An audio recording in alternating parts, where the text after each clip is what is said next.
5, 4, 3, 2, 1.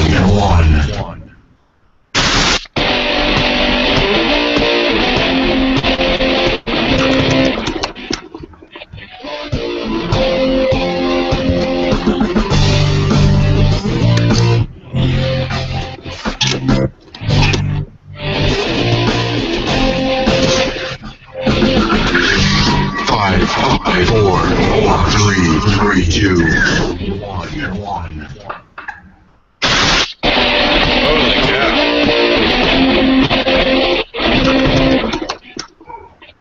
What?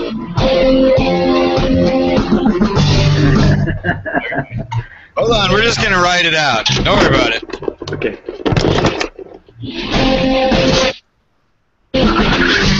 5, 4. Holy cow, we're stuck in some black hole of a feedback loop there for 1 second. What's that?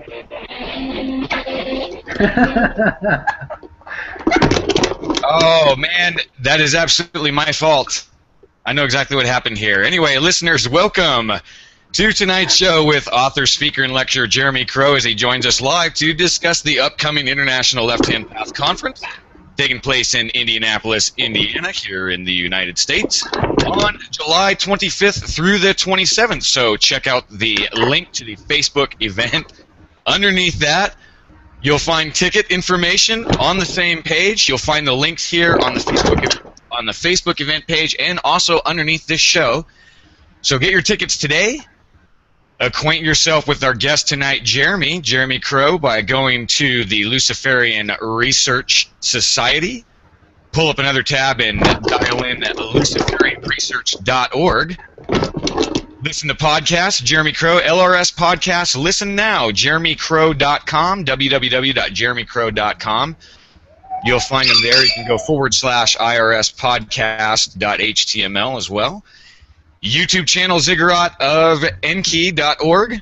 They'll take you to YouTube and blog, brand new posted just before going on live. Torchbearertarot.com. That's torchbearertarot.com. I beg your pardon. With that, we're going to talk tonight about lucid dreaming. I'm still tripping out about that intro. Give us 1 second, folks. We're getting through it. We're going to talk about lucid dreaming, the occult, the upcoming International Left-Hand Path Conference. Very excited to have Jeremy Crow, one of the administrators behind the event, put on an event here in 2012. Is that correct, Jeremy, up there in Toronto, 2012? Yes, that's right. That was the first one. International Left-Hand Path Conference, and he joins us here tonight to talk about these subjects. Now, before we go on, guys, let's got up in that loop because I left my tab open with the test of this show. So I apologize. It's my fault. I didn't know if we were ever going to get out of that loop. We're going to go with it anyway. Anyway, Jeremy, thank you so much for joining us tonight. It's a real pleasure to have you. Thanks. It's great to be on the show. Definitely looking forward to the conversation tonight. Excellent. So you've already done one of these conferences before. It was an excellent success up there in Toronto. Do you want to start a little bit with that? Take us back there. What was that like? And then kind of lead us into what we have coming up here in July down here in Indianapolis. Yeah, so the first one, basically I wanted some kind of event where we could have left-hand path. Sorry, this bird keeps trying to perch on the webcam. So, anyways. So yeah, we wanted to have one that wasn't sectarian, so it would involve people from all branches of the left-hand path, because I think that there is such a small number of us that we might as well, concentrate on our similarities and, collaborate, get together and explore each other's philosophies and ideas, and inspire each other to actually do some real-world projects. And I like getting people together so that they can find people to do projects with like that. That's what the whole point of the Luciferian Research Society is. It's not an order, it's just a gathering place for people from all branches of the left-hand path, not just Luciferians, to get together and discuss stuff. So the convention is just an extension of that. We want to have a real-world gathering, not just online. And so, and it's not just members of the online forum. It's just anybody is welcome to go. And we had one here in 2012 in Toronto, and it was really fun. Probably the most successful part of it was the art show, which lasted about 2 weeks, and the closing of the exhibit occurred on the same weekend as the convention, and we had the closing ceremonies with a bunch of lectures and presentations, including by some of the artists that actually had produced some of the art that was in the art show, and it was pretty amazing. We also had a burlesque night, a burlesque and cabaret. We called it the Black Magic Burlesque and Cabaret Night, and we had it was very fun. We had a lot of amazing performers and who did striptease, but they were all somewhat dark magic kind of focused, or some sort of dark theme like that. And some of them were really incredibly original, and it was really fun. And we also had a mentalist, Robert Ng. He's amazing. He's a Satanist himself, but he also understands the way that people's minds work, and he's able to display it for you in a really interesting way.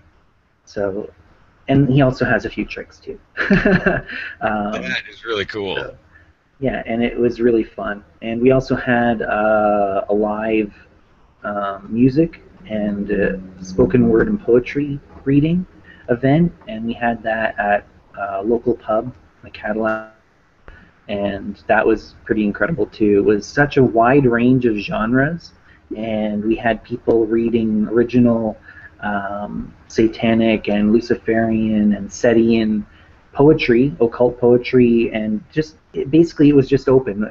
That wasn't requiring a ticket. Just anybody could come to it for free and come and experience that part of it. So that was just completely open to the public. And it was interesting, some of the regulars' reactions to it, but everybody really enjoyed it, and that was really fun. We also had a panel discussion of all of the speakers that had spoken through the entire course of the weekend, and that was really incredible too, because we had such a diverse range of people's opinions. We had even a couple people that didn't call themselves left-hand path. Like we had people who were Thelemites, for example, and it was a very interesting discussion.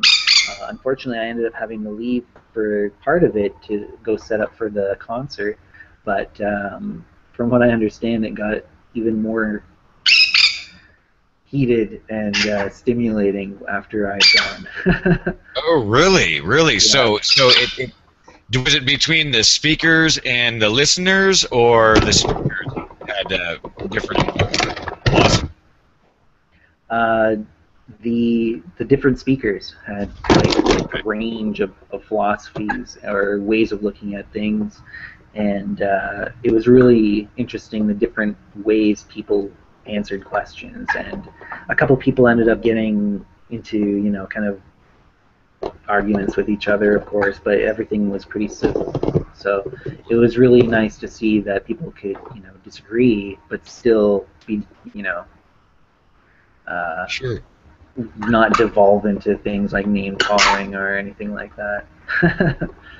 That's great. It's really interesting to see how many different perspectives. There's a couple of people coming to present at this conference that have things to say. There's two topics I've never heard of before, so that's going to be exciting. Yeah, definitely. There's an amazing amount of innovation in the left-hand path, and we're trying to get as many people who have as diverse an opinion as possible, because get the ideas out there, see if they stick. If it's a good idea, then we want it out there. If it's not a good idea, then it just it'll be an interesting and entertaining talk, and then it won't go further, but it may spark somebody into thinking of something original, or it may inspire them, or it may strike them to understand something that they didn't understand before. So I think it's all worthwhile. Oh, certainly. That's going to be great. And in this conference, there is going to be there is going to be an art show. There are going to be speakers. We're planning on authors. What do we know about the authors that are coming? Michael W. Ford, The Sorceress Cagliostro, Blood Sorceress. Excellent seller on Amazon.com. Very exciting stuff. Bill Duvendek, a number of other. Well, what can you tell us about some of the people that are coming? What people can expect? Oh, well, I mean, it's just, where do you even start? Because I know, exactly. That's why I passed it. Here, Jeremy, please handle that for me. Well, I mean, it's incredible, the lineup that we have. You already mentioned, like, a lot of the big names. Corvus Nocturnum. We've got, like, these are people that have written, a large number of books that have been very popular among occultists of all brands, and a lot of these authors have very innovative ideas, as I was saying, and it's just, I don't know, be prepared to have your mind blown. Really, it's not just for people who are on the left-hand path, but one of the reasons that we branded it that way is because we want people to be able to be open-minded enough. If they're going to this event, they have to be open-minded enough to attend an event called Left Hand Path, But this is going to have a lot of information that's going to be really interesting to people that don't even consider themselves Left Hand Path. Like, it's just, like I said, it's just so overwhelming, the amount of information that you're going to get, and the people that you're going to meet. That it's going to be epic. So yeah, certainly. And there's a lot of exciting things going on in the community. A lot of people that are coming are posting this stuff on their YouTube channels. So you can go, listeners, to Facebook, go to the upper left-hand corner, use the search function for the Second International Left-Hand Path Conference. Click the like button. It'll keep you up to date with everything that's going on. Yep. The administrators are working hard to be able to let you guys know what's going on with the hotels that are being booked and filled as we speak, let you know what your alternatives are. So really helpful stuff. So check it out there. And then also on that page, find links to all of the people that plan on coming, speaking, presenting, showing books, showing art. It's going to be a really, really good time. And then, of course, find Jeremy Crow on his YouTube, what he has to say in the past, the topics that he lectures on. Find those links below as well. And the new blog posting we updated just before we went live, and that is torchbearertarot.com. We're going to get into that a little bit later. But what an exciting thing. So we're communicating to people that this conference is going to be a community-driven event. We're really looking forward to people coming out. It seems like there's a lot of excitement buzzing about this. I really can't wait to be there. But if you're interested in coming, get in contact with Jeremy and get in contact with Lori and anybody else that can contribute and help. Do it so through Facebook. That's what we're using right now. Yeah. I'm really looking forward to meeting everybody that's there. The last one was just incredible, and I met so many cool people that I've stayed friends with, and yeah, it's just a great event. That's going to be great. Now, there's a limited number of tickets, so I think that's important to know. That it is very important to know. We did that last time. Yeah, we should. If you want to go, you have to buy tickets before. Don't count on buying it at the door, because we have a limited number of tickets that we can sell, so it's not just you can't just count on getting at the door. If you're planning on going, I get the tickets right away. Right, so start setting aside and manifesting your budget, whatever you need to do right now, because don't forget this is happening after 4th of July. So plan on 4th of July fireworks followed by conference imagery, and you'll know that it's coming up soon. So like Jeremy was just saying, do not wait. Find those links below, and the the other information, it's being updated all the time with new people. Seems like we picking up new contributors and new actions. Somebody donated tickets recently. Yeah. How awesome is that? We have to say thank you once again to that individual who actually sponsored tickets for someone else because they couldn't make it. They have a previous engagement, and that's the kind of really cool stuff that we're showing. Also, you mentioned that it's a right-hand path, left-hand path, everybody's sort of welcome, and that's great too because there are people speaking on things that are not so stereotypical, what we would assign all of these definitions to as so-called left-hand paths. So it's going to be really, really cool and a great opportunity for people to mingle together with these different philosophies. And with one of those things tonight we want to get into is various aspects of the occult and lucid dreaming a little bit. You're going to hear some of that tonight and hear some of that at the conference.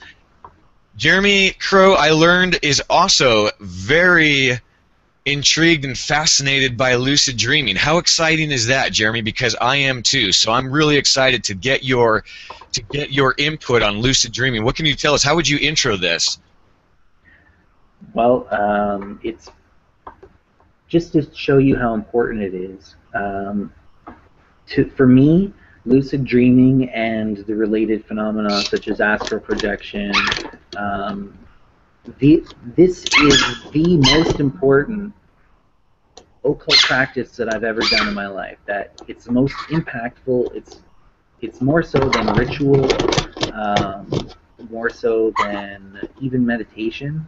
Although a lot of these things work synergistically with each other, if I had to just focus on one practice alone, without a doubt, it would be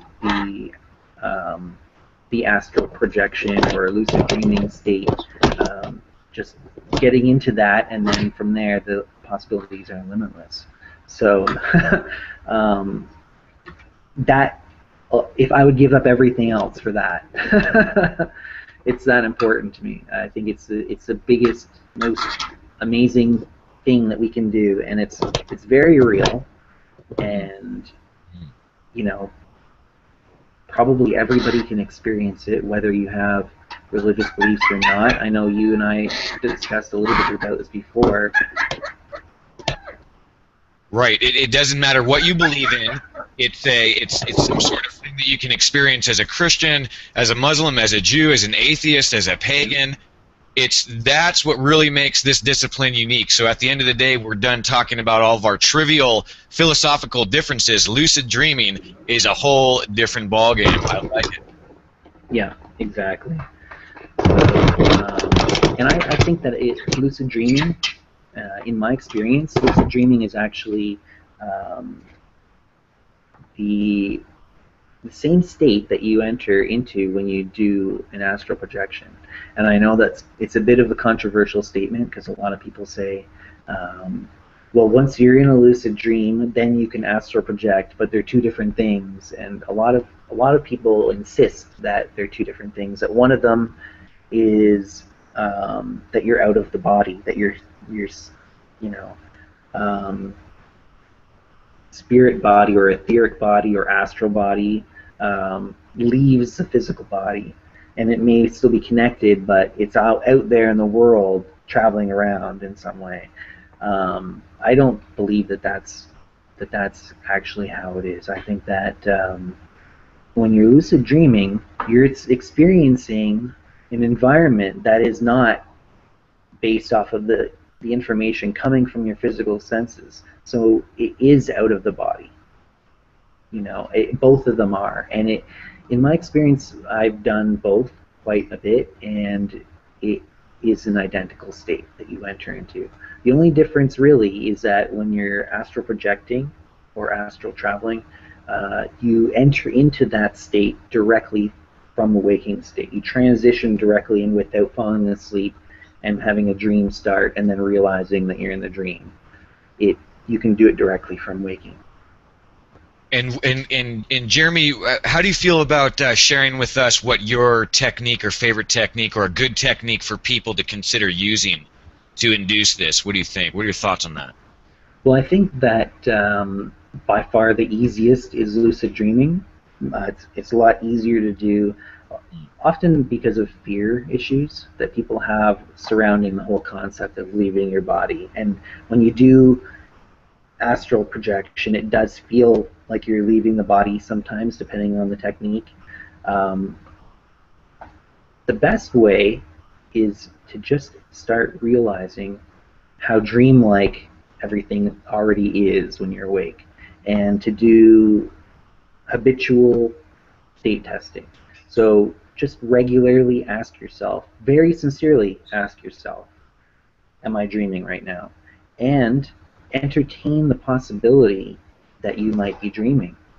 Genuinely entertain that possibility. And I have to stress this enough, but I know if you're new to it and you do ingrain that habit in your daily life where you are doing these state tests a lot, then at some point that habitual behavior is going to show up in a dream.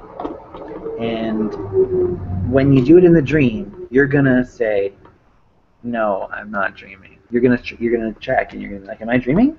And you're gonna like, no, I'm definitely awake.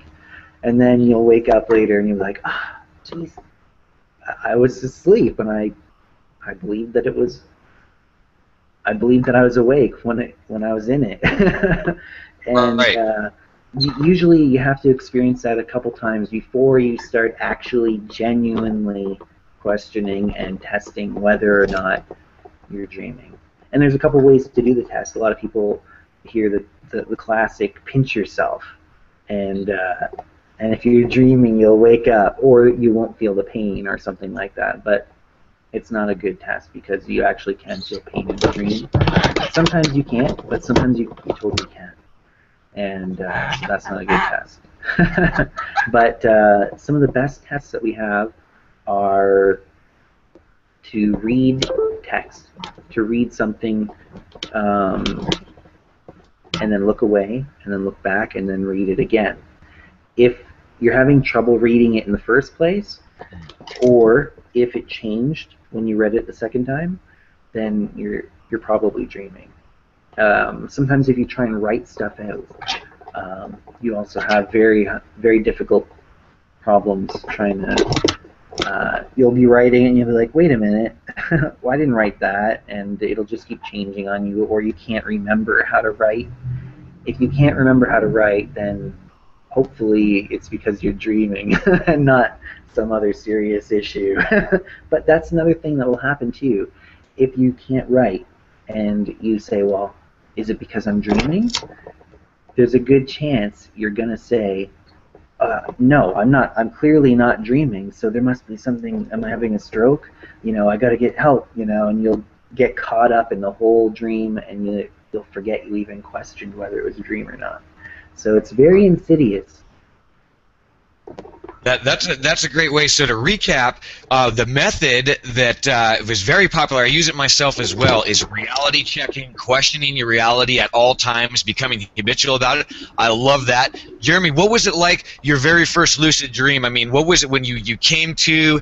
Tell us how real that was from Jeremy's perspective. Well, the first lucid dream that I recall happened when I was a kid. And I used to have really bad nightmares all the time when I was very little. And so I complained about it to my parents, and I remember my mom saying one thing. She said, well, it's your dream, so don't let the monsters bother you, or don't let anything scare you, just, it's your dream. You do what you want. And that concept, it just kind of blew my mind as a little kid. And the next time I had a nightmare, in the nightmare there were skeletons attacking living skeletons attacking my mother, and I realized, hey, this is my dream, I'm not going to let them do that. And then so I opened my shirt and I had a Superman outfit underneath, and I went and flew over and I smashed the skeletons into powder and took control, basically, of the dream. And I knew it was a dream. I was like, you're not going to do that to my mom in my own dream. And I woke up, and it was incredible. And I've been fascinated with it ever since. And I had them periodically growing up, but I didn't know that there was a name for it or that you could do things to make them happen more often until I was a teenager. So that's when I really started getting even more into it. You know, I hear this a lot, and I want to get your take on this. A lot of people say they were able to do it easily when they were little children, and then at some period of time comes, there's a lapse. Well, what do you think that is? Is it growing up? Is it the puberty process? What do you think that is? Yeah, it's growing up. I think generally the type of just overflowing imagination that you have as a child is not necessarily encouraged to as a practical thing, you know. So yeah, I think that's part of it for sure.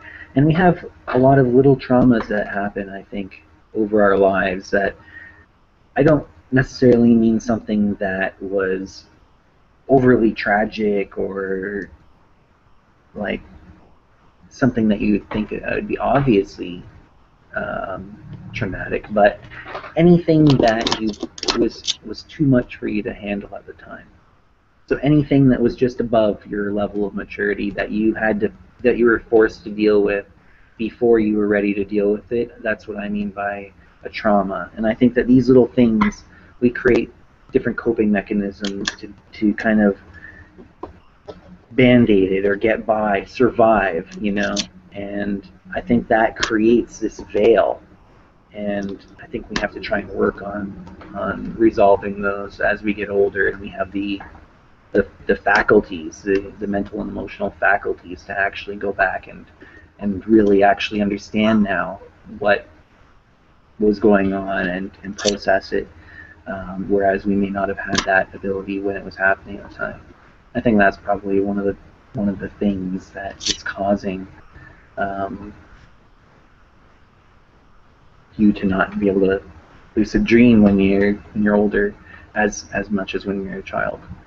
I see. So it's basically we do this thing where we literally create a brick wall, or we create that veil around our trauma. It blocks us from future attempts at success, probably because we don't have as much faith in ourselves probably at that time either.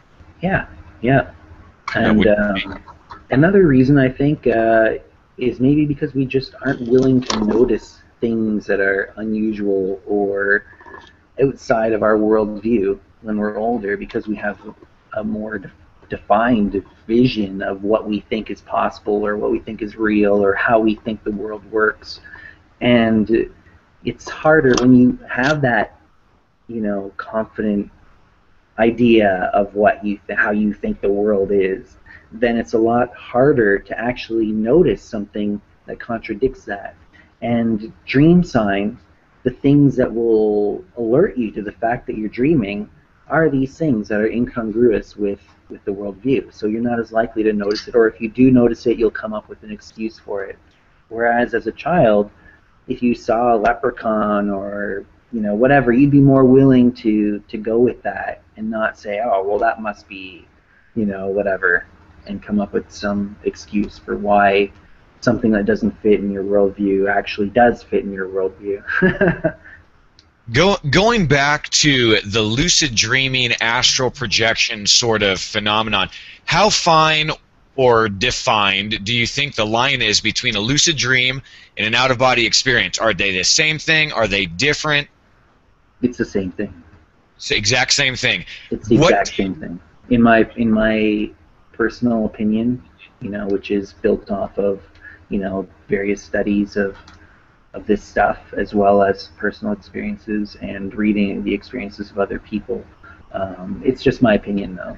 I mean, I'm not a doctor or anything like that. What's your take on the time scale? If people are lucid dreaming, if people are doing an OBE, what do you have to say about the authors that write and espouse that you can actually see, travel, watch things in real time?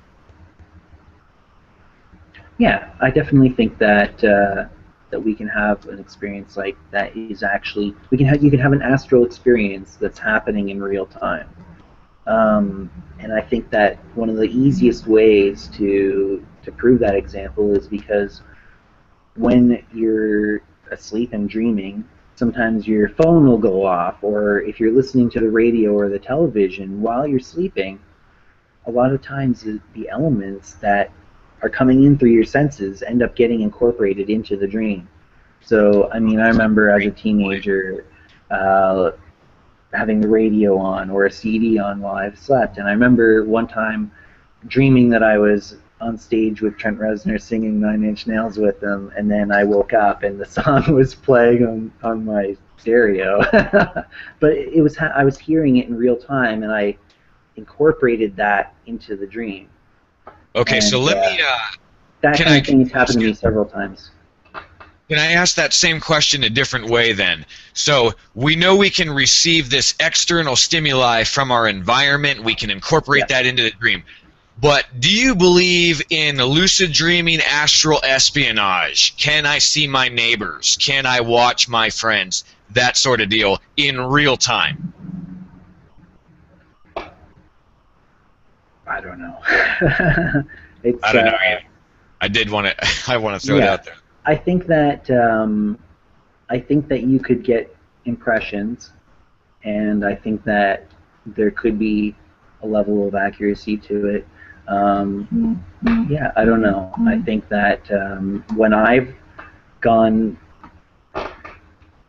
had an experience where I've basically kind of got up out of the bed, but astrally, or whatever in the chair or whatever I'm doing it from, gotten up into the room astrally and looked around, and things aren't the same. There's subtle things that are different from the physical version of that room. And so I don't think that... Yeah, I mean, I don't know. I mean, some people say that through training you can develop etheric travel, which is going to give you a more accurate version of what's going on in the physical. But I can't really answer that question. For the most part, it seems like... I don't really know that... yeah, I mean, I don't really know that it would be that useful to me in terms of my occult development to be able to do that, or the goals that I personally have. I don't really see how that would help me out all that much. I'm more interested in using that precious time for other things. Okay, so you know a little bit about this show. You know, we're Dr. Rory McSweeney. We love this guy. We love to have him on here. He does the Dream Share experiment, and in that Dream Share experiment, it's not something you and I have gotten an opportunity to talk about yet. But let me just ask this question, and the question is your thoughts on people's ability to communicate intelligently with other dreamers, or, well, let's just say with other dreamers. What do you think of this? I think that it's possible. It definitely strains the mind to think of whether or not you could do something like that, because it's just so incredible if it's true, if you could do that, if you could share dreams with people. But anecdotal evidence is overwhelming that this kind of thing does happen.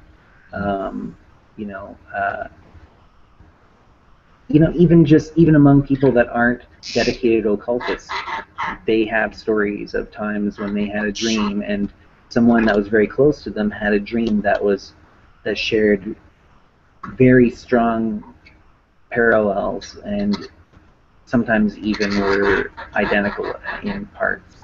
And whether or not there's some sort of psychological explanation, or whether there is some sort of telepathy going on, or a little of column A and a little of column B, who knows really why, but it does seem to be something that people can do. Let me ask you, what are your thoughts then? We've defined a little bit about lucid dreaming, or at least we've talked a little bit about what it is. We talked about everybody can do it. It doesn't matter what your religious beliefs are. You can do this, or your anti-religious beliefs, or whatever your philosophy is. We talked a little bit about questioning your reality, and then we talked a little bit about the dreams. What can we learn? What do you believe are the practical applications for implementing occult studies in a lucid dreaming scape? What can you start kind of broad and then bring us down a little bit finer? Yeah. So I think that there's kind of a progression of things that you should probably utilize that state for, and a lot of the times it's just going to happen naturally this way anyways, but I'll let you know what I think. Usually I think people, when they first start having lucid dreams, they should do whatever they want. Just do it.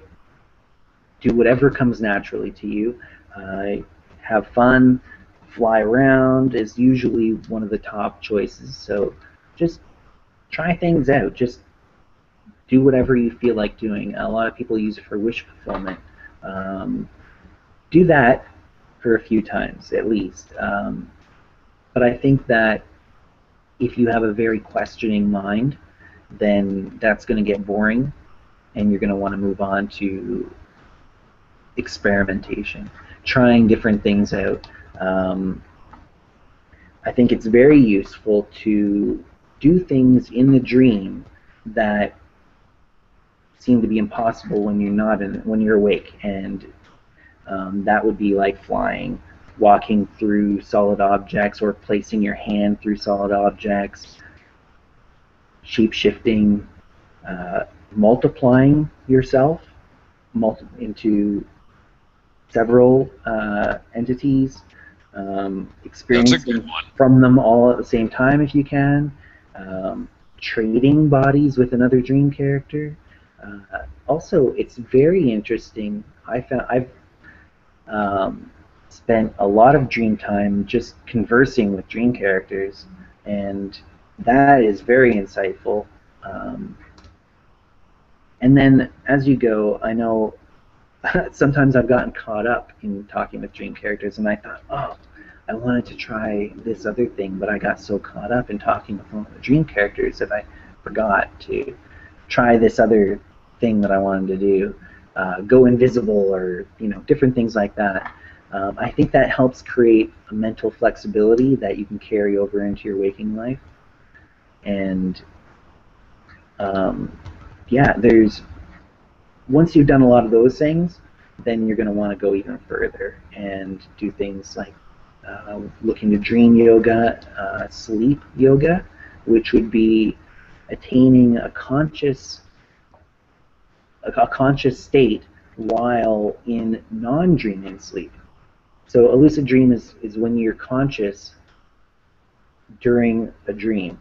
So you're asleep and dreaming, but your consciousness is there, and you are aware of the state that you're in a dreaming state.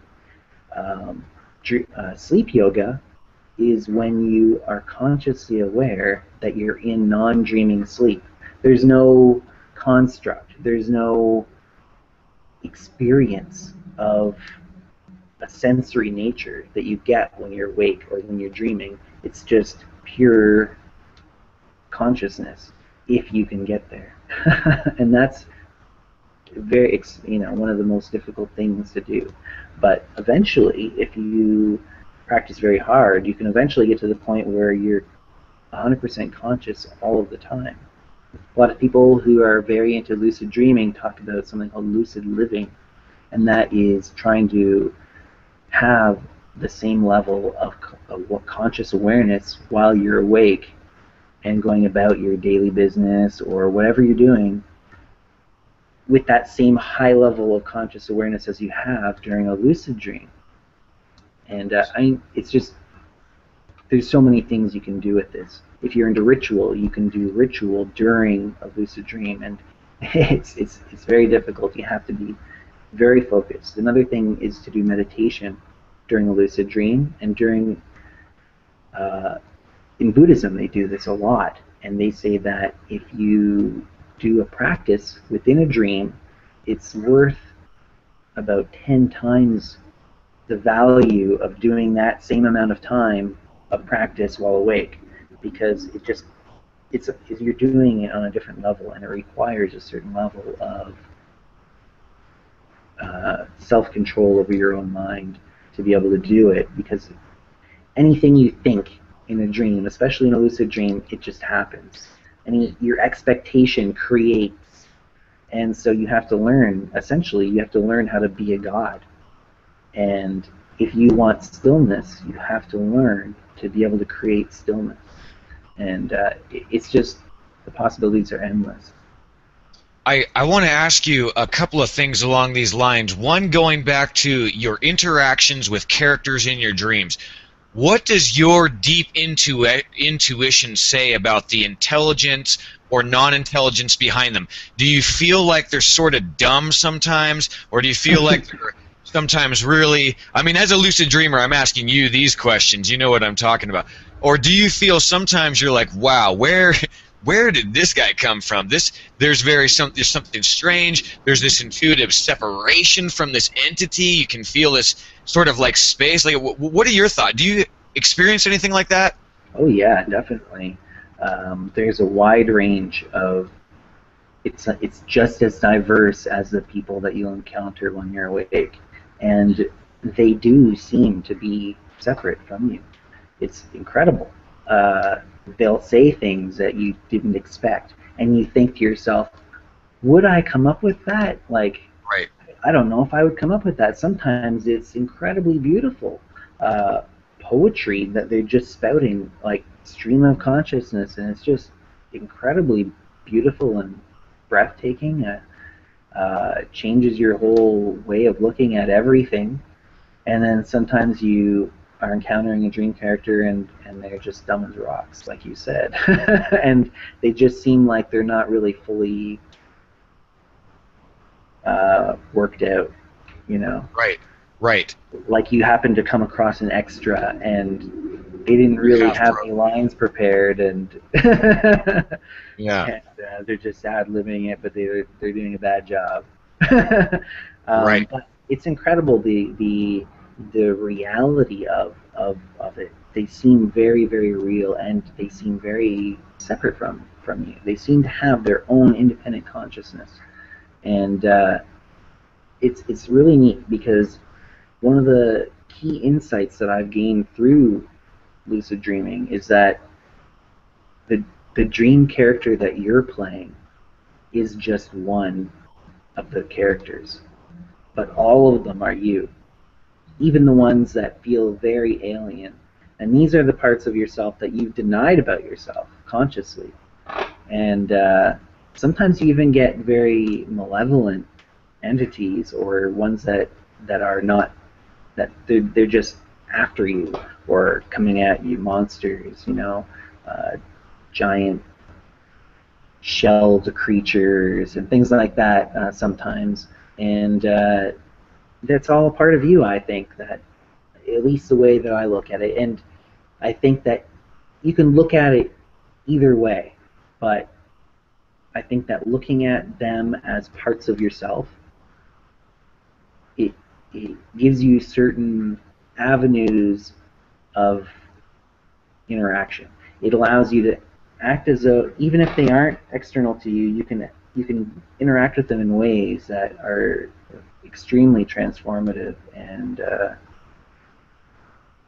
insightful. And but yeah, that's one of the key things that I thought was really interesting, is that you, the character that you are playing in the dream, is just one of the dream characters, and all of them are you, and the environment is you. And very cool. Yeah, so you have to look at, when you're in the dream, you, the character you're playing, that's who you think of yourself as, and all the other ones are other aspects that come into play at different times during different circumstances, you know, or sometimes very rarely. and you can explore those different parts of yourself that are less conscious, I suppose, less that you're less conscious of. Not that they're less conscious, because they do seem to have their own independent consciousness. Now, I don't want to get too far away from the lucid dreaming topic. For those of you who have been listening real steady now, if you want to call us, just add Indigo Children Radio to Skype. We'll pipe you right in, connect everybody up. And also, relevant links to what we're talking about, learn more about Jeremy. Go ahead and just pull up you can pull up another tab and join those follow those links there. I'm reading a bunch of things, trying to talk at the same time. I apologize. Okay, getting back to the lucid dreaming, I want to ask you something about lucid dreaming and lucid living. What have your experiments with lucid living been like? Have you taken it there? It seems to me like lucid living by way of lucid dreaming, in my opinion, is possibly the holy grail, for lack of a better label, of manifesting what you want in this placid, very expandable, constructible, deconstructible environment. What do you think about this? I think you may be right about that. Some of the experiences that I've had have been incredibly powerful and inspiring, like even will bring you to tears, in the moment. I had one experience in particular that comes to mind where I was just having lunch at some facility that I was receiving some training with a few of my colleagues, and we were out having lunch, and we were on a patio, and it was not a very populated area. It was out in the middle of nowhere kind of thing. One of the guys, for some reason, was talking about how his personal religion, which was Sikhism, he was a Sikh, and he was talking about how in his religion it gives him everything he needs to know to understand the world and to understand himself, and the tools that he needs to learn to understand himself. And just the way that he was talking about it, it seemed like he was really inspired in that moment, and I felt like an induction. It induced that same feeling in me, in a sense, and it just felt like it welled up, and everything that I was experiencing became much more vivid, just like it does when you're in a dream and you realize that you're in a dream. A lot of times, do you know what I'm talking about with that? Where Yes. when you realize, sometimes, especially if you yell out, "This is a dream," then all of a sudden everything becomes extremely vivid. So that kind of thing, actually, that same feeling came over me, but I was fully awake, and I felt an immense connection with everything around me, all the people, even the pavement. The pavement felt like it was living, alive, and I felt an intimate connection with that living entity that was the pavement. There was plenty of, grass and living, things around, but I'm trying to make the point that it didn't matter. Everything was alive, and I felt that, and I felt like just overwhelming love and connection with everything, and my senses were buzzing. Everything was extremely vivid, and that lasted for a little while, and that was one of the times that it happened the most intensely for me while I was awake. That was the first time that it had been very, very intense like that, and I kind of chased the experience for a while because it was just so incredible. I can understand exactly. Sure, I can understand exactly what you're saying, and I would like to get your take on this experience here really quickly. To have a lucid dream, the first lucid dream that I had, in a nutshell, when I came back, I took away with me this profound sense that I was truly somewhere else. That I was truly somewhere else. That sort of profound very like in a blink of an eye, I was literally felt like I was somewhere else, experiencing some other complete reality, and then I was back here in an equally real reality. And that's when all the lights went on. That's when all the crap reading that we've all done on crappy books, and then good books, don't get me wrong, there's excellent books, all that just went out the window after that. What can you speak to this very profound, life-changing, I think it's life-changing experience of lucid dreaming and this whole quantum holographic universe thing? What do you think of this? That's hilarious that you described it that way, because as you were as you were describing your experience, in my head, a very similar experience came up where I felt like I had been transported somehow physically, but somehow not physically, to a completely different environment that was very real in its own way, and that it had its own denizens, and it happened while I was a teenager, and I was over at a friend's house, and he was still sleeping, and I was awake, and I was just reading The Holographic Universe by David Talbot. Oh, nice. And I just had this overwhelming feeling of tiredness, just sleepiness, and I just had I put my finger in the book and let it close, and I just kind of leaned back in the chair, and I was just instantly gone, and I was in this other environment, and there were people that didn't quite look like people, but almost.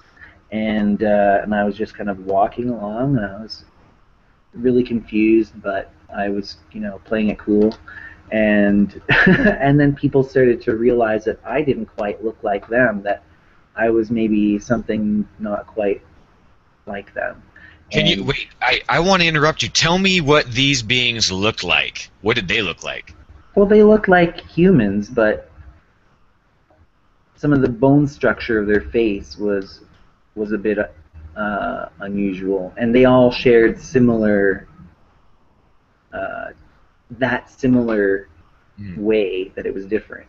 It's hard to really describe specifically because, for one thing, it was so long ago, but I do remember distinctly thinking that the bone structure in their skull was a bit different, and that they could pass as a human, but there was so many of them that I could see, they're something else, and I'm something else, but it's very similar. And then I started to feel a little bit uncomfortable because people started to looking at me and noticing that I was different, and then I was back, and I had the book still in my hand, open to the page that I've been reading, and it was like a sleep seizure, I guess, where you can't control it, and you just fall asleep, and then that's what they call it when, if you're overtired or something like that, and you fall asleep behind the wheel and you have no control over the ability to do it, or if you're narcoleptic, then you have chronic sleep seizures. But this was, it felt kind of like I just had to fall asleep at that moment, and then instantly I was elsewhere. So, and I was reading The Holographic Universe when it happened, so it's really interesting you said that. I do believe that there could be objectively out there other planes of existence that have their own intelligences that possibly that you could travel to through methods like this. By way of the mind. Yeah, I do believe that that's totally possible, and it really felt like that in the moment, at the very least. And I think that one of the most useful things of a dream sometimes is not to try and change everything, but to just experience the dream, but with the knowledge that it's a dream. So see how it's going to turn out. Just kind of go with it, and make your actions very consciously, but don't necessarily try and force a certain situation to happen. Just kind of do what you're going to do and see how it turns out and go from there. And don't try and like overly like use your powers. And it's a really interesting thing to see how that'll turn out if you don't change it, you know, if you see how it's going to end on its own rather than writing the ending for it. Because that's one of the really interesting things about a lucid dream is when you experience something that you didn't expect to happen. And so I think that is kind of what I was doing in that. If I had tried to change something, could I have?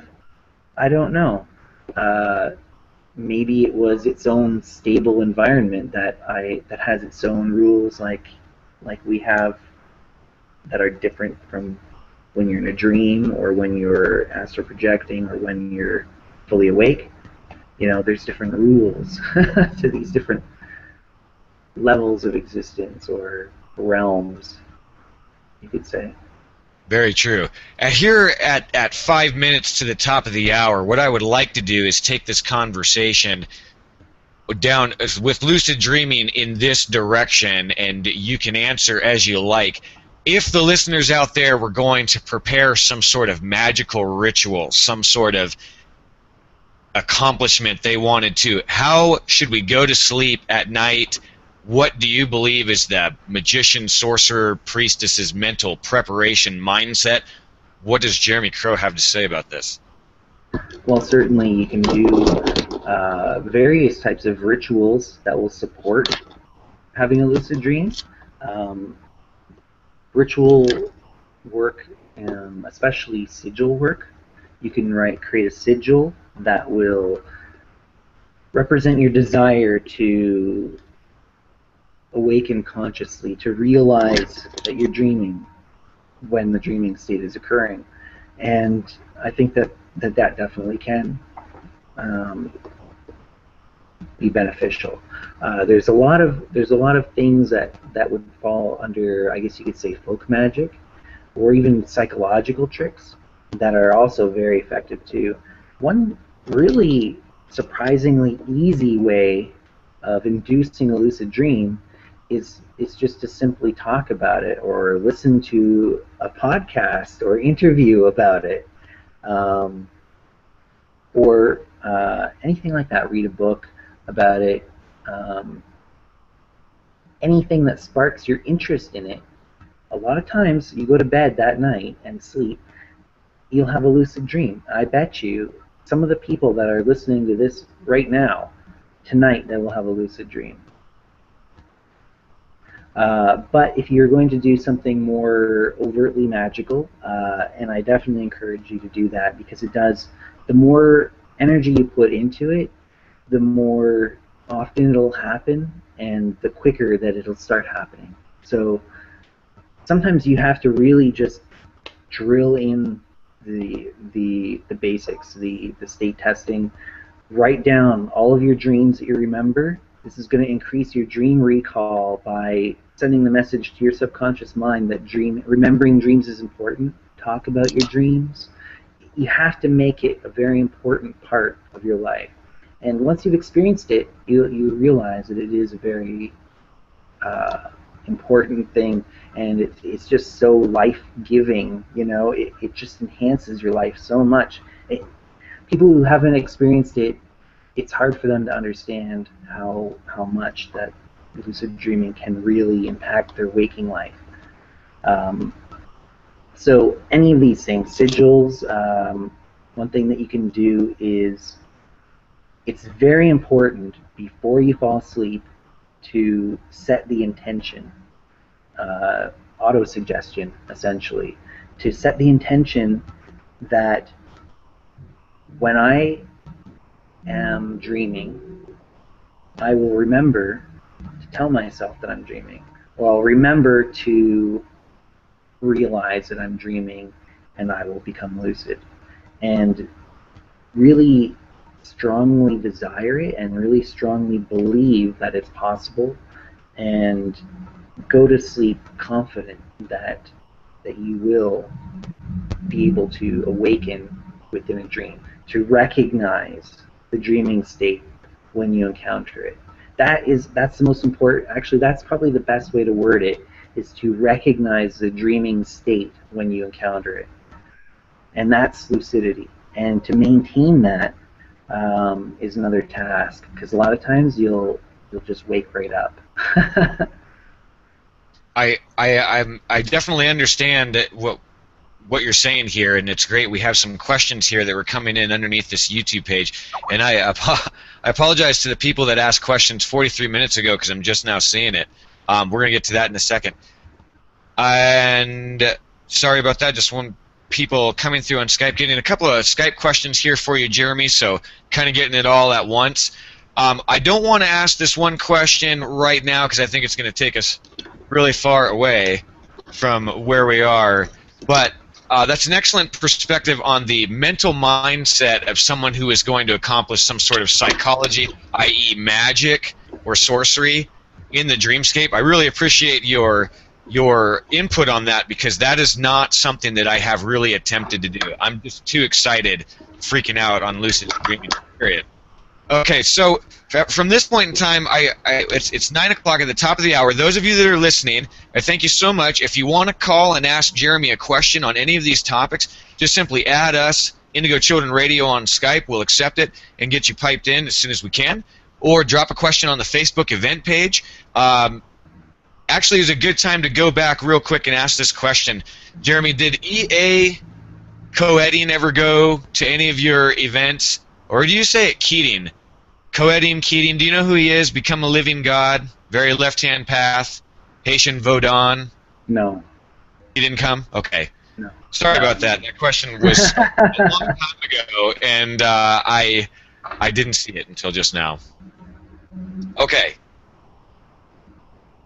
Yeah, I'm not really into his stuff, actually. Right, understandable. Okay, so that was that question.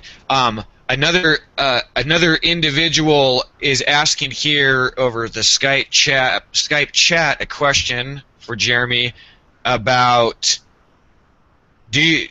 how much more powerful do you believe the mental psychology for manipulating change in your universe is in the dreamscape or the astralscape than it is here in this three-dimensional space? Do you believe that things happen quicker, faster, stronger? Oh, without a doubt. Okay. Just your intention alone manifests almost instantly. Your expectation, your fears, any of these things, you realize that they are manifesting themselves in your environment. And the same thing happens when you're awake. It just takes longer to actually work itself through to manifestation. But in a dream, it's very quick and easy. It doesn't require a lot of focus. To manifest something in the waking world, the objective physical reality, it takes a white-hot burning desire to relentlessly to do whatever it takes to get what you want manifested. But in a dream, oftentimes you won't even realize that you're manifesting something. You just kind of casually thought about something and then it manifests. I mean, that happens sometimes when you're awake too. But in a dream, that's just the way it goes. Anything that you think of, desire, fear, anticipate, you learn that that's how you can manipulate the dream environment. I know there's a lot of people that have tricks to completely transform the environment that they're in by having a door or looking for a door and then going to the door and expecting a specific landscape to be on the other side, and when they open it, it is. Or sometimes they can bring people into the dream through expectation. Just convince yourself that that's what's going to be there on the other side of the door, and then when you open it, that's what's there. And yeah. Excellent response to that. Great question. Another person here just saying, "Hi Jeremy, it's nice to hear your voice. They like your blog." More of a statement. And the new Torchbearer Tarot blog. And a question here on Twitter about what your thoughts are. What your thoughts are on the experience of dream sharing and co-creating magical ritual, or doing co-ritual, like basically a whole cult, a whole group of people. Sorry, what is my opinion on the whole dream sharing? On the ability to do a magical ritual in a group in the dreamscape. Oh. Sorry. That is a really interesting thing, because if you could get, say, a coven of practitioners, just to throw out a term, or a lodge of practitioners that all were adept at entering into that state, whether through directly from consciousness as in astral projection, or as a sleep through lucid dreaming. If they're confident in their ability to do those kinds of things, you could do some really amazing group rituals that are all happening in the astral plane, and that would be very powerful. I think that would be that would give it a boost, a very considerable boost to whatever operation you're trying to do, because in a sense, a lot of, in the past, practitioners who couldn't necessarily attend a gathering, the witches' Sabbath, then they could attend astrally, and they knew the ritual that they were supposed to be performing, and they could do it in the astral plane. And I think that is a very powerful way of doing it, especially if you aren't able to physically gather in a room together. Even if you can, if you're able to all have an astral travel experience simultaneously, and all of you be able to perform a ceremony, a specific ceremony during that is the same ceremony, then that would be a very powerful way of synchronizing your efforts. Very cool. And also, now would be a good time to stay on the lucid dreaming and out-of-body experience topics.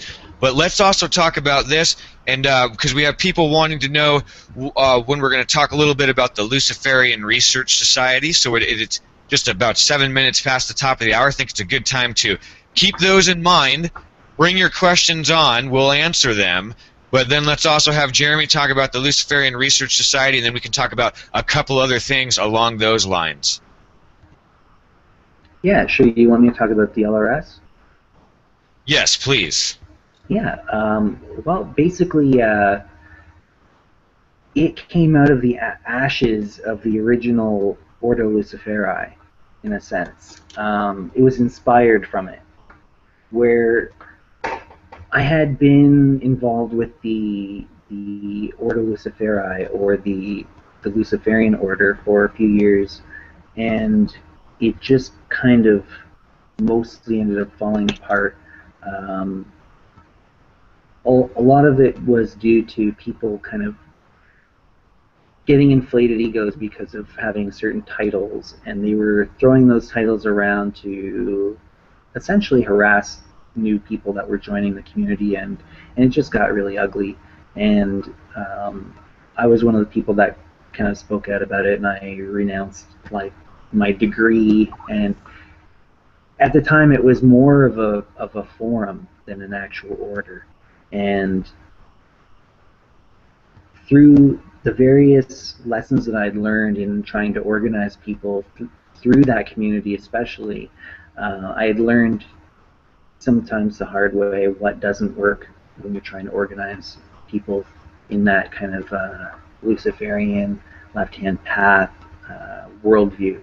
And I wanted to try something that was radically different from the standard model of there's a guy that, usually a guy, sometimes a girl, who will set out some teachings, and then they become the magister of the order, and everything comes down from them, and people kind of join and try and get honors from that that person that just started the group. And I didn't want to work that way. I wanted to do something a lot more free, and I guess kind of like the Temple of Psychic Youth had. Oh, I remember those guys. They had a system that was kind of like an association of autonomous individuals, and I liked that idea. Yeah. And so I created the Luciferian Research Society with the help of some other people, most notably Lori Pneumatikos. She helped support me a lot in that process, and what we did is we created an environment where people of all branches of the left-hand path could come together in a non-hierarchical environment.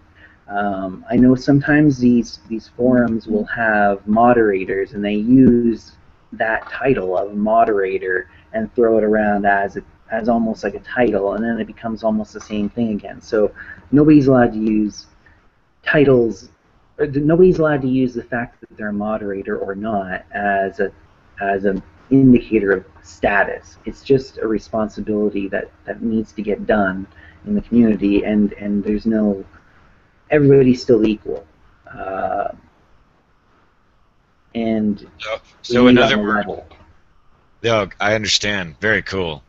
That's a good way to structure it, because that definitely puts a cap on these very heavy-handed moderators. Yeah, it's not an order. It's more like an artist guild or an artist association, where people who are, it's intended to be a place for left-hand path occultists who are doing things in the world, that are producing things, that are having projects like making music, poetry, art, writing books, just out there doing things, making websites, like designing other people's websites for them. You know, anything that you could do. It doesn't even have to be artistic. Just doing something out there and informing them their actions on left-hand path. We want these people who are out there in the world actually accomplishing things, doing projects, to get together and talk amongst each other and to make those connections. So that's what the Luciferian Research Society is about. It has the word Luciferian in the title, but it's for all left-hand path people. The word Luciferian is specifically there to kind of, that name was chosen very, very carefully. I wanted it to sound like a place that people are actually doing things and bringing forward the movement, growing, developing content, doing new things, and sharing it with the world. And you know, on that note, you're talking about, you know, how you chose the name. It's worth pointing out that as we're all mature adults here now, we use all of these labels. They're all ridiculous and silly to advance the conversation. So for those people that are going to may leave a comment or some sort of suggestion about what it means, we must do this so that we can communicate our thoughts and ideas to each other. And if we can't use labels, then it's not going to happen. So I back Jeremy up on his definition and use and intent behind calling it the Luciferian Research Society. And I apologize. Thank you. So the word Luciferian, just to be very clear, Lucifer is a Latin word that means bringer of light. And light has always been pretty much universally used as a symbol of knowledge or information or truth. The light of truth, you know, the light of knowledge, illumination, you know, enlightenment, to have that truth, that understanding, that light. And the light bringer, that is not just somebody who hoards the light for their own purposes, controlling information because it gives them power over others. Luciferian means to bring the light, to give the light, to share that knowledge, to share that information those experiences, all of that to enrich others as well, to empower others, and not just to try and gain power over others. It's more about trying to empower each other, and that's the kind of world that I'd like to live in. Is a world where people are empowered with the knowledge of truth, and so that's the context that I mean Luciferian, in the literal definition, and all the stuff that goes along with that. There's all kinds of myths that kind of tie into this, Prometheus and all that. So that's how I'm using it. I don't mean that I'm trying to be evil or something. I know a lot of people automatically are just going to think, oh, that means that they're trying to be evil. No, right. That's not what I mean. Right. I mean it in the classical sense. A lot of Luciferian talk has come from people that were involved in the Enlightenment movement or Illuminism and Freemasonry and things like that, and they didn't mean it in terms of Satan at all, for one thing. Although that's a whole other can of worms that we can get into maybe another time. Absolutely. You know, it's the whole everything about, you know, the Bavarian Illuminati to Luciferian ideology has been hijacked by people who wrote books about the Satanic Bible, but they never read it, insisting that there was all this terrible sacrifice. Mm-hmm. They write books about, you know, Masonry and what it means. They write books about the Illuminati. They've blown it up into some enormous pop culture bit of nonsense where they try to sell as many CDs as they can by having us all believe that these absolute lackeys are part of the Illuminati. It's ridiculous. So I hear what you're saying there. For those of you listening now, we are getting questions going back to the OBE and lucid dreaming topics, and I'm going to ask those on the various platforms. But for now, just bear with us. Know that we're going to hit back on those subjects real quick, but we're going to kind of keep moving forward with Jeremy and the Luciferian Research Society, the YouTube channel, and your new blog. Should we start, you know, more with the YouTube channel? What people can learn, what they can expect from you? What sort of content is on your YouTube channel? Yeah, definitely. So that's at zigguratavenki.org. And find the link below. Find the link below. So I've been basically doing vlogs in a sense where I'll just have some topic that has been on my mind for a while, and I think it's important to share my opinion on it that I think maybe other people might find useful that maybe haven't thought about it for as long as I have, to get, you know, different opinion on that. And so topics that I've shared, I mean, I've gone into what Luciferianism quite a bit and why I've been exploring that paradigm, and I also go into just various individual topics that have struck my fancy at the time. I had a series of videos on the financial system and wealth building from a left-hand path perspective, and the concept of money, and but most of the videos that I've talked about have been more explicitly on occult subjects. Like one of the most recent ones that I did was on whether or not there's a 13th sign of the zodiac, and I do videos on tarot. I'm very much into tarot. I do tarot readings professionally, and I've been into it as long as I've been into ritual magic, which is more than half my life now. I started when I was 17, and 36 now. So I've been doing tarot for a very long time, and it's very interesting to me. So some of the videos that I do are on tarot. Yeah, basically anything that I've thought of at the time that I think is interesting, usually along the lines of specific occult subject.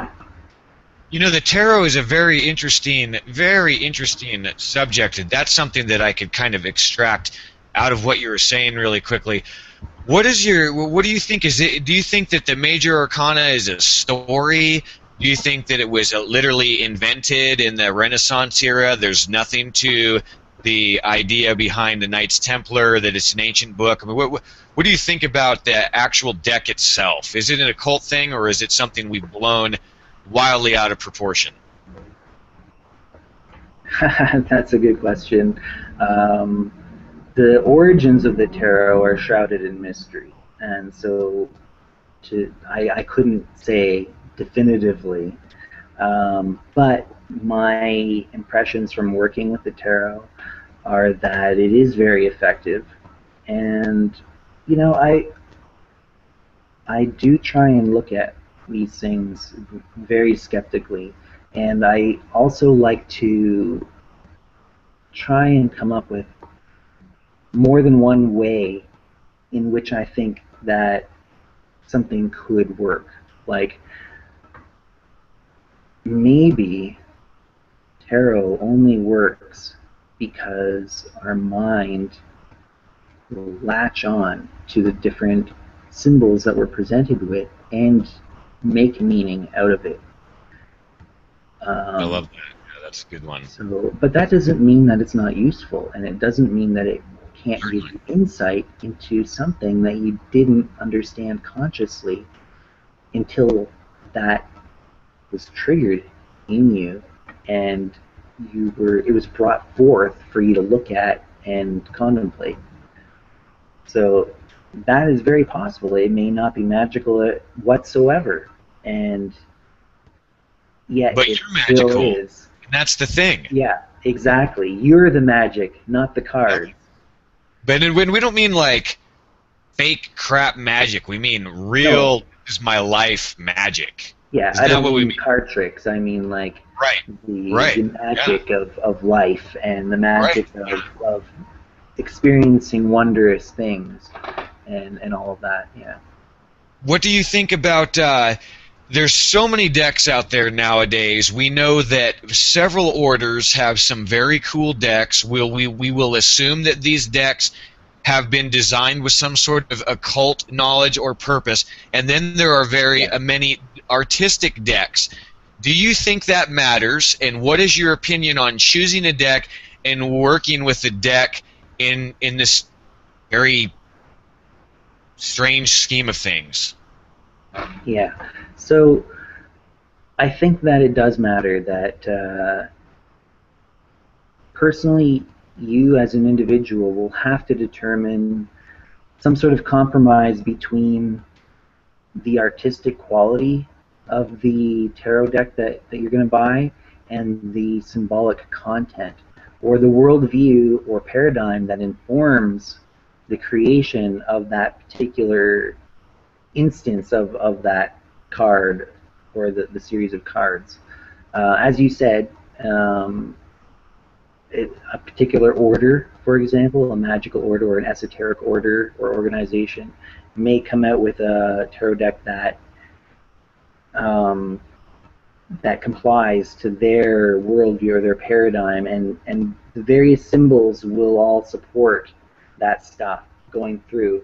On the other hand, once you've reached a certain level of understanding of the tarot, it doesn't matter at all.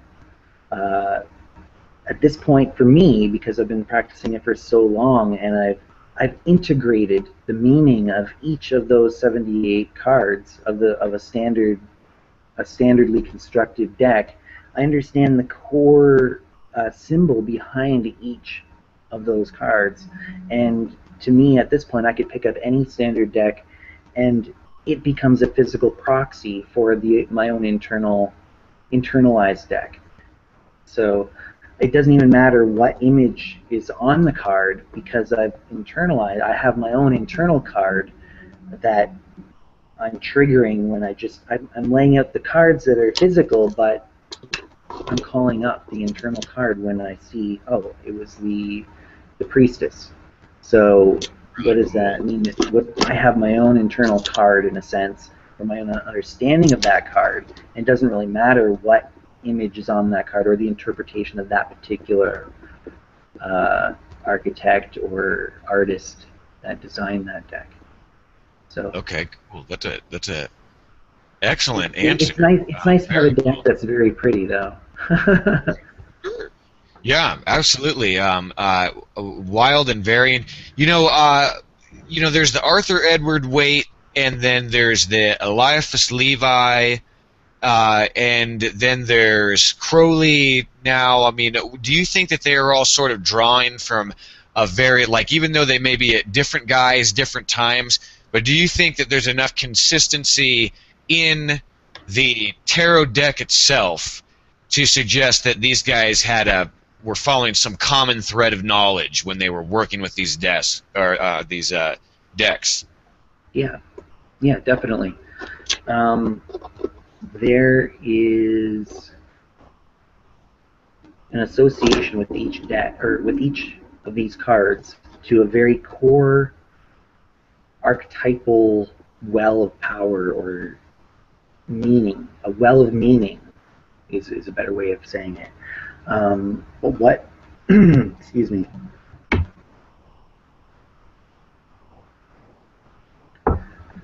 But but where does power come from? It comes from meaning, and the 22 cards of the major arcana. Within that, you have 3 of the elements. You have the 7 planets of classical astrology, and you have the 12 signs of the mainstream zodiac. And so those form the 22 major arcana cards. So part of my own training is to understand which of those cards is which. So, I mean, just randomly, the Devil card is Capricorn.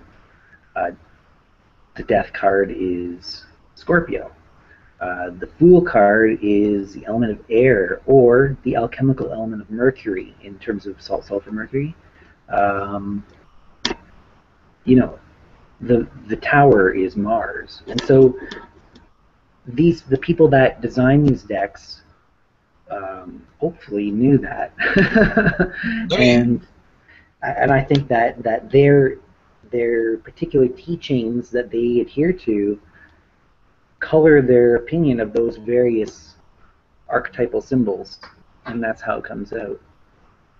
Let me ask you real quick, and then I'm going to follow this with a couple of other questions and take us back a little bit, and then we'll kind of see where we're at here in the next couple of minutes. But let me ask you really quickly, while I pull up these questions, what is the mindset, the left-hand path mindset, in your opinion, when you're going to use a tool like tarot cards? What do you think benefits the occult student the most if they say, I'm a left-hand path individual, I want to use this? Sorry, I'm not quite sure I understand the question. What is the left-hand path person using the tarot cards for that's consistent with their left-hand path philosophy? I mean, is it divination? Is it for fortune telling? Is it for personal insight? Is it for cursing? What things along those lines? What do you think the mindset of a left-hand path tarot user is? Okay, yeah. The purpose of every left-hand path occultist, every true left-hand path occultist, the reason for them to pick up the tarot and use it is because they damn well please. It's because they desire to, they will to do so, and they use it in whatever manner they please. Got it. Very good answer. Jeremy, I want to ask you a couple of listener questions, then we want to talk about your book and your blog. Can we do that real quick? Yeah, definitely. Okay. Those of you who have stayed so long, it's so awesome. I see that you guys have stuck around. It's excellent. We really appreciate it. So go back. Let me dig up some of these questions from some time ago. It's going to take us back really quickly on some of the other topics that Jeremy has been speaking on tonight. Question coming from Shane.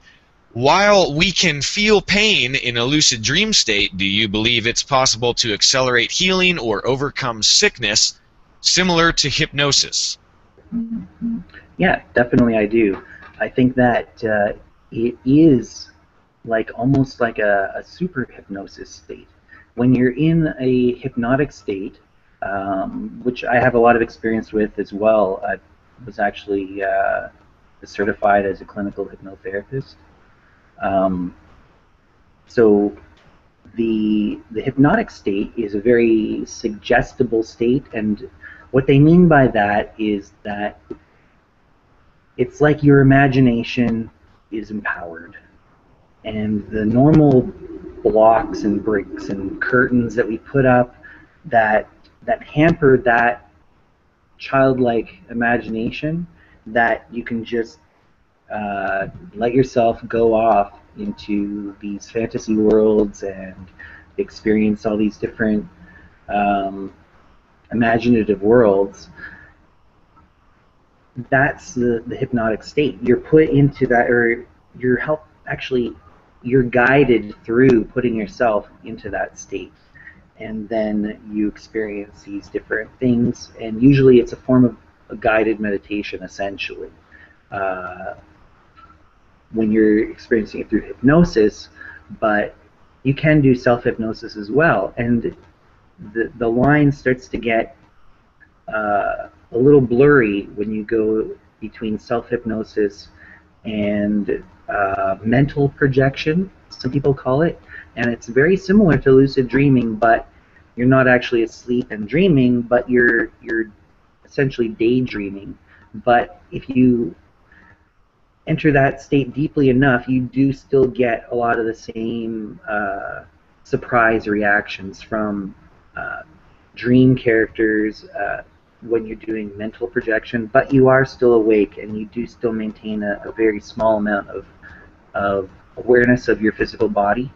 But then the next step beyond that is lucid dreaming, and it's really a scale, and this is something that I wanted to point out, is that it's really what you're experiencing, assuming you're awake right now.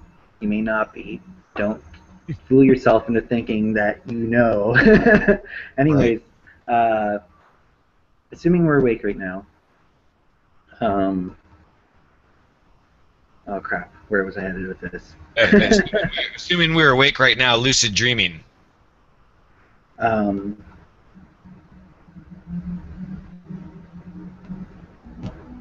Sorry, I lost my train of thought with that. That's okay. It happens to me. It always happens. It's no big deal. I understand. Well, while you get your train of thought, let me ask you this question, or we got a question. Jeremy, I'm a YouTube subscriber. You taught me a lot about the left-hand path. Have you had a lucid nightmare? Yes, I have, and I do remember what my train of thought was. Okay, great. Let's go back to that, and then you can take that question, and then after that, let's talk about your book. Okay, sounds good. So, consciousness is on a scale, really. This construct, or this matrix, or the hologram that you actually experience right now, like I was saying, assuming you're awake right now, you're having an experience, and it appears to be fully three-dimensional. You have a wide range of sensory experiences: sight, hearing, tactile, kinesthetic, and gustatory. All these things. You're experiencing it, full-blown reality, immersive reality that you're experiencing right now, and you're like, well, of course, I'm awake. I'm experiencing it, but that is actually an experience that is being generated in your own mind, in your brain. There's this reality. There's this experience generator. It's like the GUI, and there's data, but you have this graphical user interface, essentially, that I sometimes call the hologram, and that is what we're experiencing. All of this that you're experiencing right now is being generated inside you, but it's being based off of data coming in from sense organ data. So your sense organs are stimulated, and they send that information to your brain, which compiles it and then generates that experience. When you're dreaming, it's that same experience generator, and that's why it feels so real, because it's the exact same function of the brain that generates the experience when you're in a dream.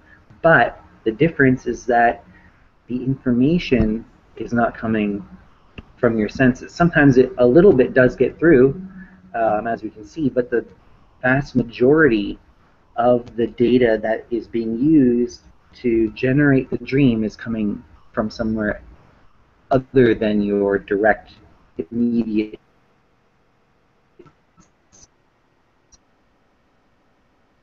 sensory, from maybe it's no memories and things that, because a lot of times the dream happens, it's what's happening when you're, it's based off of the things that happened recently to you. And so certainly some of it is coming from memory. Is all of it coming from memory? Are we like antennas accepting data from outside, from extrasensory sources? That is some of our dream generated from that data? We don't know. Excellent answer. And those people that have been asking you these questions are writing back and they're saying, thank you, Jeremy, for your answer. No, that's coming from a couple of different people. Thank you, Jeremy, for your answer. Yeah, no, it's my pleasure for sure. Now, a lucid nightmare? Yes, please. Yeah, that was the next one. Yeah, that's one of the most useful things to happen, actually. Not only because it puts you into a position where you can actually do something about, you don't feel powerless anymore, like you usually do in a nightmare, because you realize that because it's your dream, you often have a much greater level of control over what ends up happening. But even more, if you can be courageous enough, and being lucid helps you be courageous because you understand the nature of the state you're in a lot better, and so you won't think of it as much of a threat. Like, you won't just have this primal instinct to run if there's a monster coming after you or whatever. You can do something along the lines of realizing that that is a part of yourself that you've tried not to look at, or you've rejected about yourself, or you feel really messed up about. It's a personified part of you that has been rejected, and you can just project as strong of an unconditional love toward that as you possibly can, and that can help change the whole dynamic, and you can learn something really incredible about yourself. And sometimes it's not even on a conscious level, but you've kind of worked through something symbolically, and then that permeates through your consciousness later, and then you consciously realize what that was all about. But you can get the process started, the whole psychological process of healing started, to reintegrate that estranged part of yourself.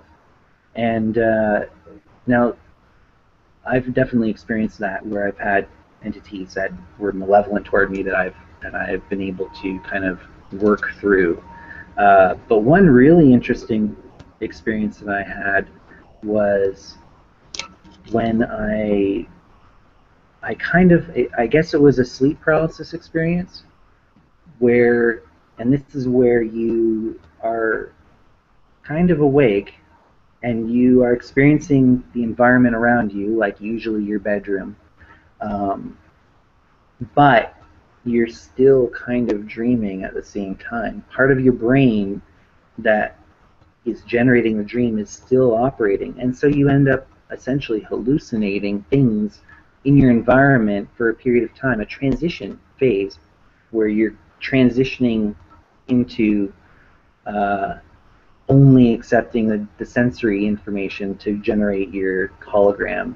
But there's a point there where you're experiencing both at the same time. And I had one of these when I was in college. It was just a normal night, and I kind of wake up, and there is this dark goddess-type entity in my room, and I thought immediately, the impression I had was Mother Nature, but she was had a very, very dark energy to her, and it was kind of intimidating, and she made these like pronouncements, you're going to die, and blah blah, things like that, and then she kind of she shimmered and glue and like glowed, and then was kind of gone, kind of phased out, but I couldn't see anything in my room anymore, but in the hallway just outside my room I could hear these three female voices just cackling evilly, just very evilly cackling, and I thought in my head the three weird sisters or the three fates or something like that, but I could hear it, like it was like very real to me in the moment, and they were cackling, and it was really scary to experience. And I was just in college, and I wasn't nearly as familiar with this type of stuff back then. But anyways, I gradually woke up, and my eyes were open. Just the dream elements just gradually faded, and I gradually shifted into a fully awake state, as you would typically think of it. But I realized, that's happened to me more than once, where I've gradually woken up and I've had, my eyes were open, and elements kind of just faded away. And it's really interesting to understand that it's just a continuum of what part of reality you're focusing on is what you experience. There's stuff going on all the time, but you're not aware of part of it. You're just able to experience just this slim part of reality at any given time. Maybe if you enter some kind of phased state in between like that, if you can consciously enter that while awake, maybe you can have some of these other elements overlaid over top of the reality. And I think that some people experience that without their ability to control it, and that can be very problematic and disturbing, and they might be living in a lucid nightmare in a sense, but maybe not realizing the nature of it, and that can be very sad.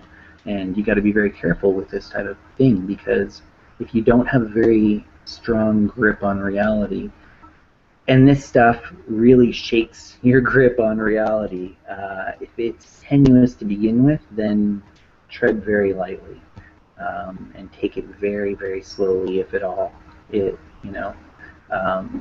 But if you have a very well-developed sense of being able to distinguish between reality and fantasy, then you can explore this. But there will be times when you'll be like, oh my God, how am I ever going to determine whether I'm awake or not? Because sometimes you'll wake up and you realize, actually, I just dreamt that I woke up and I'm still in a dream, and then it can happen a few times before you actually wake up. And then when you do finally wake up, you think, is this another dream again? Because it just feels, it's the same. It feels the same. Because it's that same hologram generator function of your mind or of your brain that's generating the waking experience and the dreaming experience. So it can get really confusing. So you got to be really careful. Very interesting. Very interesting. Yeah, that was great. And everyone out there who submitted questions thank you so much. That was really awesome of people to send us questions across all these different platforms. It's been really cool. And Jeremy, you're in the process of writing a book that we want to talk about, and we want to talk about your blog real quickly before we go. What sort of insights can we expect from you from this excellent work you're putting together? Well, actually, I have 2 books that I hope to release this year that I've been working on for quite a while. Both of them. One of them is kind of like my final say, or my manifesto on what I think Gnostic Luciferianism is, and some related essays that I've written that I feel that are also of interest to people who are studying that particular paradigm that we refer to as Gnostic Luciferianism. So one book is just kind of exploring a lot of these ideas that relate to that paradigm, and a lot of it is based off of articles that I've written in the past. It's kind of a compilation, but I've gone through and I've updated a lot of it and re-edited it, and so it's kind of like my say on that paradigm particularly. But what I'm really excited about is a ritual book that I'm coming out with. It's called, well, maybe I'll keep the title to myself for now, but it'll have 4 rituals. It's very close to being finished, and I hope to have it done before the conference and have it available. So it'll have 4 rituals that are original rituals that I've written from left-hand path first principles. I've built them up from left-hand path first principles, and in my opinion, if you were to take just these 4 rituals, you could extrapolate an entire left-hand path occult working system from it, or at least a ritual system based off of it. These are the core rituals of my own personal occult system that I've developed, my own system of doing rituals, etc.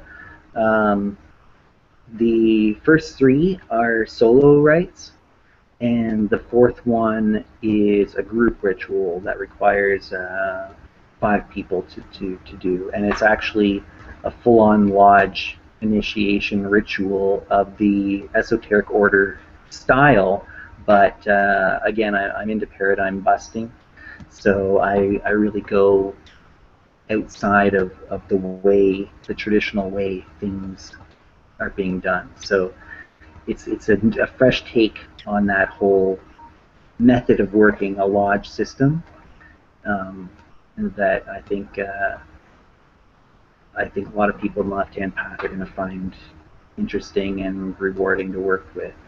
So excellent. Yeah, that sounds exciting.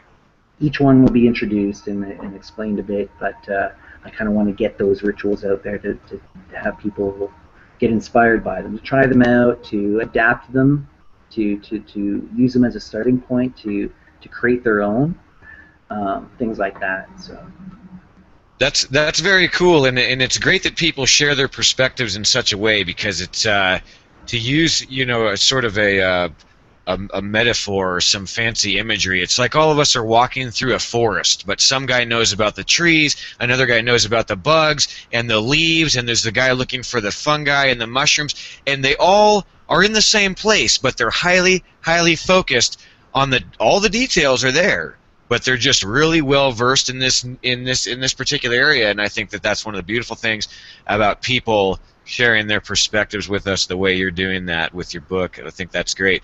New blog, we're talking about it, Torchbearer Tarot. I put it in the links. It's at the very bottom, but certainly contact me if you want that link later on, or contact Jeremy. But it's called Torchbearer Tarot. I'm doing this all night. Torchbearer Tarot. I'm sorry. .com, and you can find the link here on the Facebook event page, and then I will put the link at the bottom of this video description after we close the broadcast. Jeremy, let's talk a little bit about that and tell people what they can expect to see there when they go to this new blog of yours. Yeah, so through my own explorations of the tarot, I have developed a lot of interesting perspectives on things such as the journey of the Fool. I think that you were mentioning that the concept that the 22 major arcana, it's like a storybook, or that it describes a journey. So one of my recent blog posts was about that, about the journey of the Fool through the major arcana.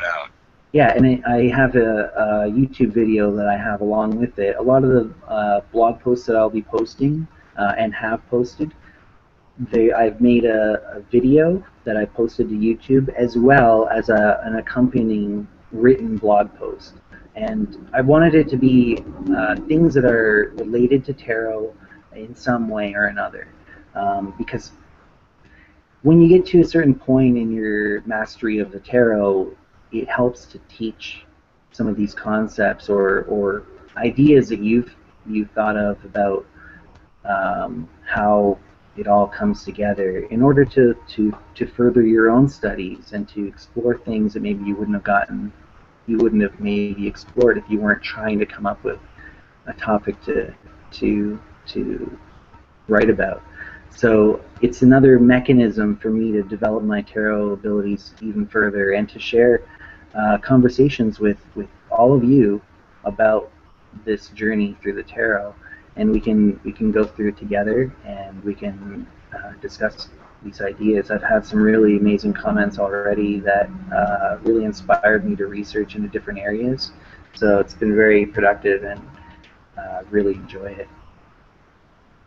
That's really excellent. It's very well laid out. It's easy to find the information you're talking about. There's a biography for Jeremy Crow there on the About tab. Find it at the top. Very cool. So if there's some stuff about Jeremy we didn't cover tonight, you can get a little bit more background there, because the thing is, we've talked about out-of-body experiencing, lucid dreaming, magic, psychology, sorcery, and it's very obvious at this point that we could go on and on and on, and there's many aspects of Jeremy that we're not going to be able to touch on in even a 2-hour segment, but we did the best that we could, and for that, I'm truly grateful to have you on, Jeremy. It's been really, really fun. I really enjoyed it as well. Yeah, that's great. I had a really good time. The questions were great. Let me read this one thing real quick before we kind of close it out. Jeremy, while I'm doing this, is there anything in closing that we didn't hit on? The conference is coming up. If there's anything real quick that you want to get in there that's small enough, we don't have to save it for another time. Is there anything that we kind of missed out on, something you wanted to say, didn't get an opportunity to say? Yeah, just a couple things with the conference coming up. Just to remind everybody to get your tickets now if you want to be there, because if you don't get your tickets, you're gonna really wish that you had gone. So my lecture that I'm going to be giving at the event is about lucid dreaming, and I'm going to try and give as much practical information in there as I possibly can get to get you lucid dreaming as quick as possible. And I'm just going to jam pack as much as I can get in there. And that people do 3-day weekend workshops on lucid dreaming, and I'm going to try and pack as much as I possibly can in there to get practical information. The other thing I wanted to mention is that one of the artists that is going to be in the art show coming up as well is a very good friend of mine, Tasha Maneri, and she is also doing a lot of the illustrations for my books as well. She's a very talented artist and excellent. A great person. I've been very close friends with her for a very long time, so it's great to be able to collaborate with her on that. Yes, please, let's mention that she is coming, right? Or at least her artwork will be there. She's coming, and the artwork. We're actually going to be coming. Yeah, she lives here in Toronto as well. And so cool, yes. And she'll be going. Yeah. You know, folks that are listening, there's a lot of things about her. What's that? So yeah, any of these people, there's an opportunity to meet all of these people, because we want it to be an intimate gathering. So. Right, exactly, and there are a lot of names that are coming that are awesome that we didn't mention, and it's only because we could spend a whole time talking about the conference, what people are talking about, what they're bringing, whatnot. It's very, very exciting. Definitely. So that's why we need the Facebook page, and that's why you should go over there and check it out. But yes, Tasha Maneri, Divine Mania, other artists, they're coming to mind that are going to be there. It's going to be very, very exciting. Matt Deterior, I hope I'm saying everybody's name correctly. Very, very excited. And we asked you. Another friend of mine who's going to be coming out from Toronto that is going to be presenting artwork is Lydia Workman. So she's a breakout artist. Actually, she's been getting she's just been starting to kind of present her work to the public, and she's been getting her work put in all kinds of galleries all over the place, and so we're lucky to have her as one of the artists in the event as well. So she'll be coming. I believe she's booked her everything, and she'll be there as well. Lydia Workman. So She's another Oh, yes. Torontonian. Excellent. Yes, please. Now is an excellent time to put any details about the conference, because at the very end of this broadcast, if you give us just one extra 60 seconds of your time, we're going to go ahead and also close the broadcast out by playing out that commercial for you. Yeah. So you can hear that also at the end. But now is an excellent time for Jeremy to tell us, who's coming. Because we apologize. I apologize if I forget a lot of the names. There's just a lot of things going on with this conference. It's really great. Oh yeah, it's just incredible. I mean, I can read off some of the names here. Yes. There, Michael W. Ford. If you are interested in real-world Luciferianism at all, then you know the name. He's a very prolific author. He's got tons of videos on YouTube. If you're a Luciferian or interested in Luciferianism, then you know who Michael Ford is, and he'll be there. So, signing books as well, which is something he doesn't do very often. We have Dave Smith, Taylor Elwood, Corvus Nocturnum. When I found out Corvus Nocturnum was added to the lineup, I was ecstatic. He's very prolific as well. He's well known for being a media spokesperson for the Church of Satan. He's been on, there's a show, Eerie America, that he was on that was really cool. Yeah, he's great. Frater Nict, Lori Pneumatikos, she's the host of the event, that she's taken on this responsibility, and she's never hosted a large event like this before, but she's doing amazing, and I'm helping her out, and she'll be presenting, and she's an incredible person. Bryson Scott, there's so many people. Matt Deterior is one of the artists. Divine Mania. It's just Lucian Pharoe. Am I saying that right? Yes, absolutely. That's right. So it's going to be epic. It is going to be good. I certainly enjoy the opportunity to give a speech, but we can't always spend all of our time giving great speeches, can we? So I really look forward to it. It's great. There's going to be a lot of things. There's live poetry reading, other events, hopefully black tie ball, things of that nature in the works, ideas that are being tossed around, so we're going to keep it in mind. Other reasons to be very interested in coming, folks, so find the links below. Community-driven events, so if you want to come, it's like Jeremy said, you have to get your tickets now, because before you know it, you're not going to be able to. Yeah, definitely. There were a lot of people that weren't able to make it to the one in Toronto that we had, and they were quite upset. Yeah, sure. So it's just about thinking ahead. Yeah, definitely. It is going to be great, and it's going to be at the Marriott, for now, at least the location for, Marriott East, Indianapolis, Indiana. Down here, North America, for those international listeners that want to come. Please do. Yeah, it is an international event, so yes, and everybody's presenters from multiple places. So right. Yes, exactly, and everybody's welcome. Everybody's welcome. There's going to be a lot of really great things that are going to be shared, and we can't stress that part enough. Yeah, as I was at the 2012 event, probably more than half of the people that attended were not people that would have identified themselves as left-hand path, but it was an amazing event.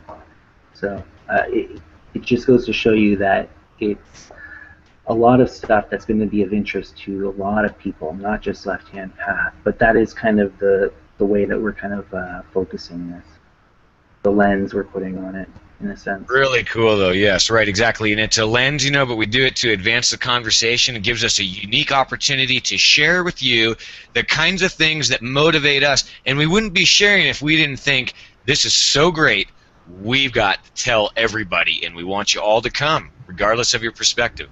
Yep. And that's excellent. So check out the blog, check out the links, check out the event page.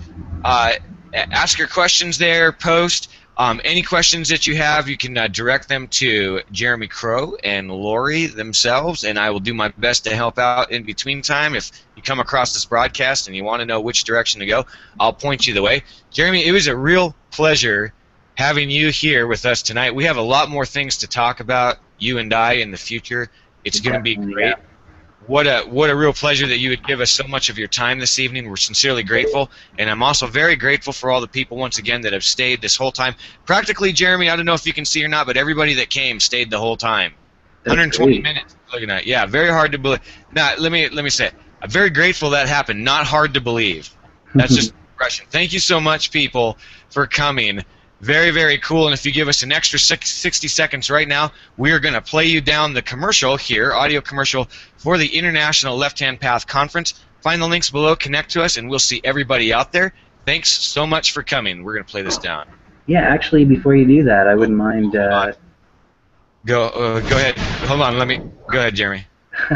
I wanted to thank you for the amount of effort that you've put into helping promote this event as well.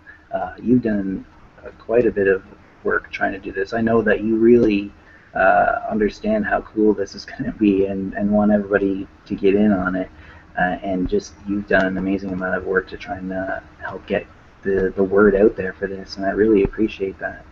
No, I appreciate you saying so, Jeremy. You know, one of these, in the future broadcasts, we'll do a more give and take. But I was really excited to get your perspective on all the things that you're into tonight. So tonight's broadcast was really a focus on, you know, let's get acquainted with Jeremy, the conference, and in the future we can do a really cool give and take exchange, you and I really look forward to it. So I really appreciate you saying that. I'm very excited about this event, as you know. So thank you for pointing that out.